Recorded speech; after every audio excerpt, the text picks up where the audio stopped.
Assalamualaikum. Hari ini saya akan kongsikan sebuah cerita, iaitu seorang penggembara dan raja yang zalim. Remaja ataupun pemuda yang terkenal yang suka sangat menggembara ni diberi nama Haitam.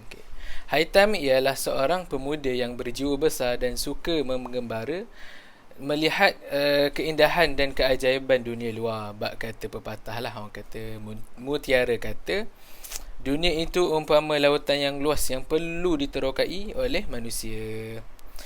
Semangat Haitam ni bila mendengar mutiara kata tu membuat dia lagi membara ataupun semangat yang berkobar untuk pergi terokai dunia baru. Setelah lama dia beliau tidak menggembara ataupun tidak bermusafir. Jadi dalam kalangan masyarakat ataupun kampung dia tu, dia menjadi bualan dekat satu perkampungan ataupun daerah yang sangat terkenal lah dengan keindahan dia, iaitu Hera. Nama tempat itu adalah Hera. Namun dalam perjalanan beliau ketika pergi ke Hera, dia terserempak dengan seorang pedagang yang terkenal di daerah padang pasir. Maknanya kalau pergi dekat daerah padang pasir itu, pedagang ni sangatlah terkenal dengan kehebatan dan ilmu yang ada padanya. Dan pedagang itu diberi nama Aman. Betapa gembiranya Haitam ni ketika terserempak ataupun berjumpa dengan Aman ni, kerana dia takjub dengan kehebatan dan ilmu yang ada pada pedagang terkenal itu. Ketika dalam perjalanan, Haitam telah berbicara dengan anak buah Aman yang bernama Ali. Wahai Haitam, pedagang yang memimpin kami ini adalah seorang yang alim dan berpengalaman yang luas, kerana telah berkelana di pelbagai tempat sehingga ilmunya tidak dapat ditafsirkan oleh sembarangan orang, kata Ali. Dengan sangat teruja, lalu Haitam terus menuju kepada Aman. Assalamualaikum, wahai saudara, adakah aku boleh mengambil sedikit ilmu dan pengalaman yang ada pada diri engkau?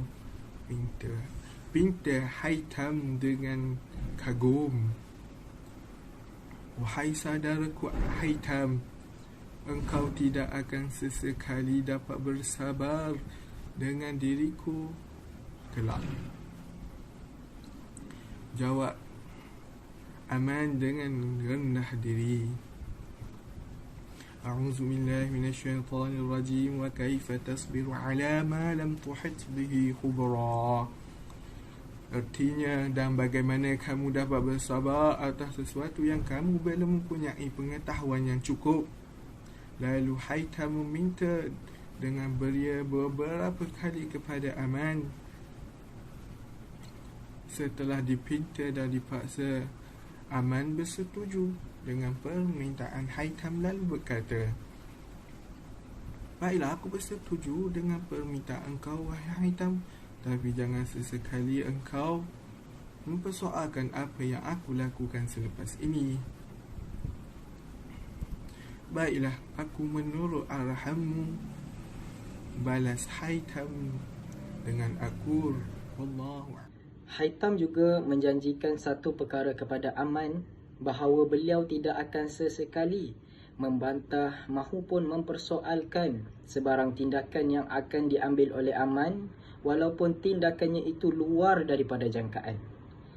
Dalam surah Al-Kahf ayat 69, A'udzubillahi minasyaitonirrajim, qala satajiduni insyaallahu sabiran wala a'si laka amra, yang bermaksud, engkau akan dapati aku ini orang yang sabar dan tidak akan membantah sebarang perintahmu.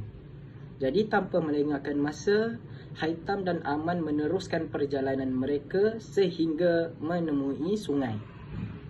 Dan di sungai tersebut mempunyai satu pelabuhan dan banyak sampan-sampan tersebut di kawasan tersebut. Jadi Aman pun berkata kepada Haitam, untuk sampai ke Hera, kita perlu menyeberangi sungai ini. Jadi mereka pun mencari para nelayan yang sudi menumpangkan mereka untuk sampai ke seberang sungai. Dan yang menghairankan, hampir kesemua nelayan di kawasan tersebut enggan membantu mereka untuk menyeberangi sungai. Jadi Haitam pun dengan rasa ingin tahu menanyakan soalan kepada salah seorang nelayan di kawasan itu. Jadi Haitam pun bertanya, "Mengapa kamu tidak mahu menumpangkan kami untuk pergi ke seberang sungai?"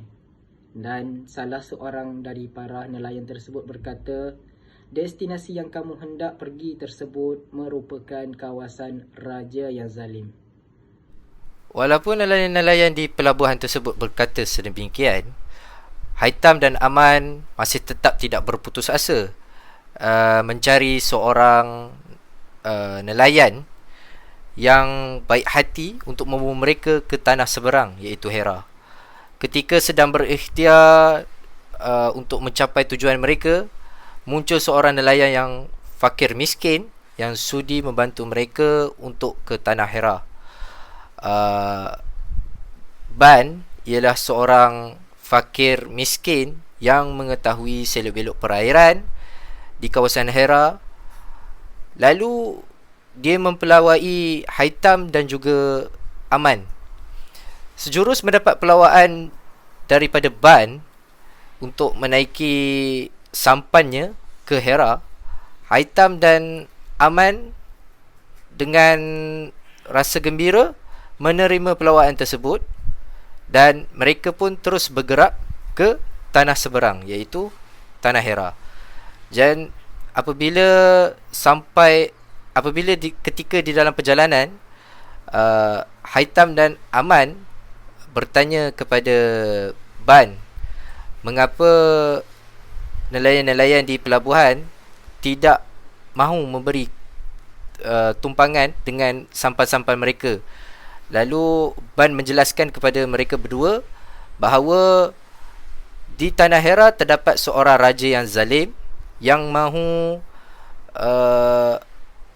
merampas dan mengutip sampan-sampan yang sempurna untuk dijadikan sebagai kegunaan raja tersebut untuk kepentingan dirinya sendiri. Okey, saya akan menyambung semula kisah cerita Haitam dan Aman yang telah diceritakan oleh sahabat saya sebentar tadi. Okey, ketika dalam perjalanan menuju ke tanah seberang, Haitam dan Aman telah melihat satu peristiwa yang aneh dan ajaib. Mereka berdua melihat seekor burung yang berterbangan lalu hinggap di atas pelayar perahu yang dinaiki oleh mereka. Lalu mereka terkaku melihat keanehan yang dilakukan oleh burung tersebut. Burung itu sentiasa menukik air di dalam ombak laut itu beberapa kali. Menukik maksudnya di sini adalah burung itu sentiasa menyundam dengan kepalanya, dengan mendahului kepalanya dulu. Okey, selepas daripada kejadian aneh itu, Haitam pun memberitahu kepada Aman tentang kelakuan aneh yang dilihat oleh mereka tersebut. Dan Haitam berkata kepada Aman, "Wahai Aman, ketahuilah engkau bahawasanya ilmu yang kita miliki ini hanya sedikit sahaja kalau hendak dibandingkan dengan ilmu yang ada pada muka bumi Allah ini. Ilmu yang terdapat pada muka bumi Allah ini amatlah luas dan tidak tertanding akan kebesarannya. Seandainya lautan dijadikan dakwat untuk menulis ilmu Allah di atas muka bumi ini, nescaya akan habislah air lautan yang ada di muka bumi ini." Kita lihat betapa besarnya luasnya ilmu Allah pada muka bumi ini. Di dalam surah Al-Kahfi ayat 109, Allah telah berfirman, "Qul law a'udzu billahi minasyaitonir rajim. Qul law kana al-bahru midadan lakalimati rabbi lanafidal bahru qabla an tanfada kalimatu rabbi walau ji'na bimislihi madada." Katakanlah Muhammad, seandainya lautan menjadi tinta untuk menulis kalimat-kalimat Tuhanku, maka pasti habislah lautan itu sebelum selesai penulisannya kalimat-kalimat Tuhanku. Meskipun kami datangkan tambahan sebanyak itu pula. Okey, sekian daripada saya dan akan disambung oleh sahabat saya berikutnya. Ketika Aman berehat sambil bersandar di perahu tersebut, dengan secara tiba-tiba Haitam terkejut dengan perbuatan Aman yang menebuk perahu yang dinaiki mereka itu. Tanpa mengingatkan janji Haitam kepada Aman, Haitam terus marahi Aman dengan muka yang merah menyala. Mengapa engkau menebuk perahu yang kita naiki ini? Bukankah kita perlu perahu ini untuk ke seberang Hira? Kata Haitam kepada Aman. Lalu Aman mengherdik Haitam dan bertanyakan kepadanya, adakah engkau lupa pada janjimu yang telah dibuat sebelum menaiki perahu ini? Aman mengherdik Haitam dengan sinis. Apakah engkau telah lupa pada janjimu? Lalu Aman pun menjelaskan perbuatannya. Ketika aku membocorkan perahu, ketahuilah bahawa sang pemilik perahu iaitu Ban adalah nelayan yang fakir dan hanya hidup dari perahu miliknya tersebut. Saat kita menyeberangi sungai, datang segerombolan perompak yang merampas perahu kepunyaan para nelayan. Semua perahu yang elok berjaya dirampas oleh perompak tadi, kecuali perahu nelayan yang miskin yang telah aku bocori.